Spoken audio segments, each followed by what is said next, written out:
네, 우리 장관님 수고가 많습니다.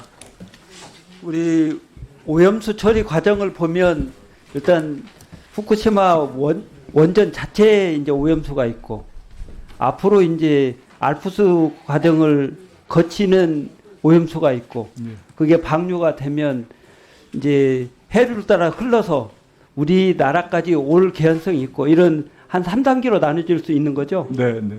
지금 정부 입장은 알프스 처리에서 나오는 일본 후쿠시마 해안에 방류되는 그 오염수, 네. 이거는 위험하다고 보는 겁니까? 안전하다고 보는 겁니까?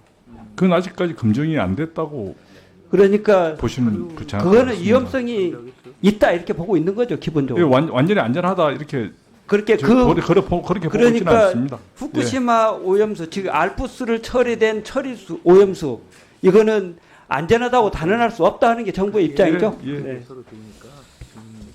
일본의 어민들은 왜 오염수 방류하는 것을 반대할까요? 뭐 저도 일본 언론을 계속 지속 보고 있습니다만은 주로 이제 일본 표현들에서 품평에 의한 손해 뭐 이런 피해를 주로 이야기하는 것으로 알고 있습니다.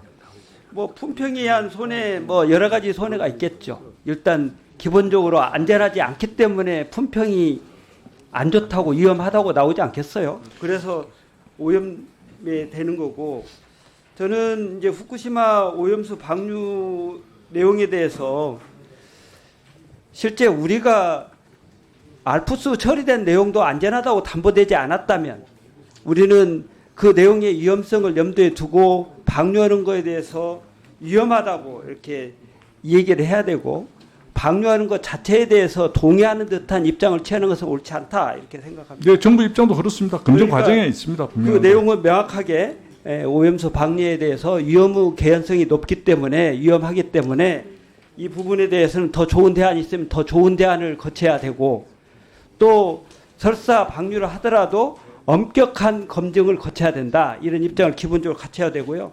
엄격한 검증을 거치려면 가장 기본이 엄격한지 여부를 판단하기 위해서는 누구나 요청하면 그 시료를 채취할 수 있고, 채취된 내용을 가지고 각자 가지고 있는 기술력을 통해서 위험 여부에 대한 판단을 검증을 할 수 있는 여건이 구비되어야 된다고 생각합니다.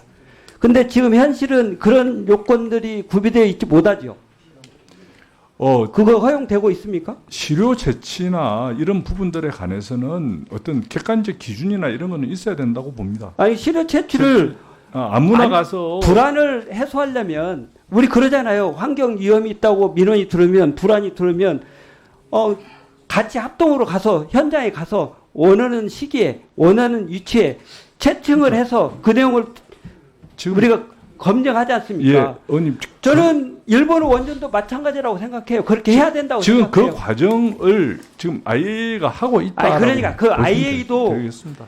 예. 맹신하지 않았으면 좋겠다. IAEA도 원오브 됩니다. 국제 기구지만 IAEA가 우리 존경하는 이원택 의원님 질의하셨지만 IAEA가 잘못하면 IAEA가 책임집니까? 책임지지는 않습니다. 그렇기 때문에 각자가 책임져야 될 주체가 원할 때 원하는 곳을 채팅해서 그 시료에 대해서 검증할 수 있어야 국민이 신뢰할 것이다 이렇게 생각하고요. 그런 입장으로 해줬으면 좋겠다 이런 생각이고요. 제가 조금 말씀드리면요. 잠깐만요. 예. 그 다음에 이제 그런 방류를 염두에 두고 있기 때문에 우리의 수산물에 대한 방사능 검사 훨씬 더 지금보다 강화돼야 될 필요가 있고, 그 준비를 이제 뭐 검사 장소를 확대하는 걸로 지금 대비를 하고 있잖아요. 네. 저는 수산물 지금 방사능 검사는 샘플링 검사하고 있는 거죠. 수입물은 수입물은 건별로 전수하고 있습니다. 전수하고 있는 지금 일본 수입물에 대한 전수하고 있습니다. 네, 좋아요. 전수로 해야 될 것 같고요. 또 우리가 이제 안전대체 이렇게 강구할 때 강조하고 싶은 게, 분명히 아마 잘 알 거예요. 사전 대응, 사후 대응보다는 선제 대응이 좋고, 또 소극적인 대응보다는 적극 또는 오히려 과해도 좋다. 또 확인되지 않은 낙관적인 전망보다는 치밀한 점검이 필요하고 투명한 정보 공개가 이루어져야 된다. 이런 게 이제 기본적인 요건 아니겠어요?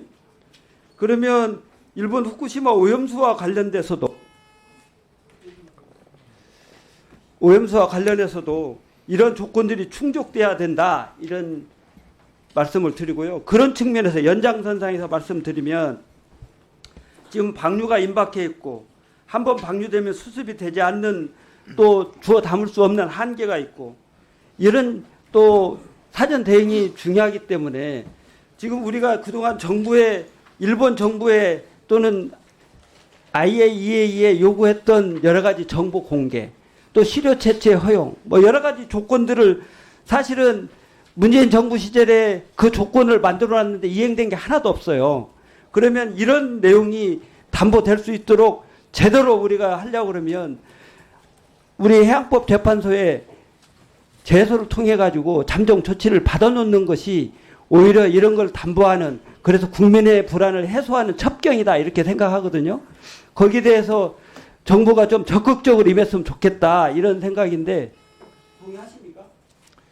예, IAEA 제소 부분과 관련해서는 그건 당연히 주권국가로서의 당연한 권리고 의무라고 생각하고 지금 적극적으로 검토하고 있다는 말씀 먼저 드리겠습니다. 그건 드리는데 이거에 대한 피해에 대한 입증 책임이나 피해액 산정이나 그 피해와의 인과관계라든지 여러 가지 문제를 봤을 때 지난 정부에서도 마찬가지고 이번 정부에서도 마찬가지고 정말 우리가 바라는 그 결과를 얻을 수 있겠느냐 그런 부분들에서 어려움이 있다라는 말씀은 분명히 드리겠습니다. 예. 잠정 조치는 이후 결과가 다 나온 결과를 가지고 판단하는 게 아니고 지금 현재 기본적으로 그러한 위험성과 관련돼서 우리가 확인하고 점검해야 될 자료 정보나 또는 공개 여부나 또 시료 채취나 이런 부분을 동의를 못 받고 있기 때문에 그런 내용을 받을 수 있을 때까지 보류해달라고 요청하는 거예요. 그거는 전혀 정부가 우려하지 않아도 될 것을 다른 내용 가지고 우려하는 듯이 하면서 잠정 조치조차도 이행하지 못하는 이런 내용이어서 그 내용을 제대로 해달라 정부가 그래야 국민의 불안감을 해소할 수 있다. 이걸 다시 한번 섞어드리니까 두 분 다시 유념해서 좀 검토해 주시기 바랍니다. 네, 윤재병 의원님 수고하셨습니다. 위원장님 조금 말씀 드려도 되겠습니까? 조금 뒤에 제가 시간 드릴 테니까 자꾸 이렇게 시간이 길어지면 늦어지면 다른 분들 마찬가지로 똑같은 시간이 필요합니다. 질의에 대해서는 장관님께서 다른 분들 답변하실 때 섞어서 좀 적절하게 해주시면 좋겠습니다. 예, 알겠습니다. 다음 경기 포천시 가평군 최춘식 의원님 질의해 주시기 바랍니다.